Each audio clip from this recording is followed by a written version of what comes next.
it's nice to have. Trust me, I'd have said nothing and took the money. And that sadly, what people have done for money is despicable. Really, it's quite pitiful because it won't change what's coming. 7 of the years I worked for the co-op, I was working for the coroner as well, so I was quite familiar with what the coroners do. I've been in there regularly.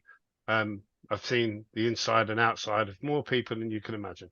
So, I know my job, I know my field, I know what the death rate should roughly be because I've seen them year after year for 16 years. It's very winter orientated, um, winter flu, that kind of thing. So generally the death rate is higher in the winter.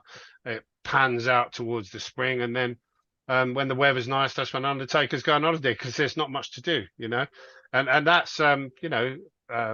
certainly an integral part of. So I know who's dying and what ages and when they should and etc. And I was believed in it.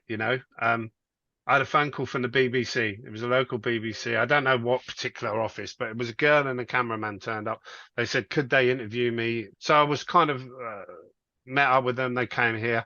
They briefed me for about 40 minutes on what they wanted me to say. They told me every question they were going to ask, and they told me the response they wanted as well, you know.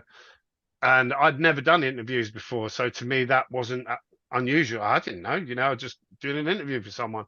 So I gave them what they want. They got me to dress up in a mask. And I remember at the time being a bit pissed off because everyone was panic buying PPE and I couldn't get PPE as a funeral director.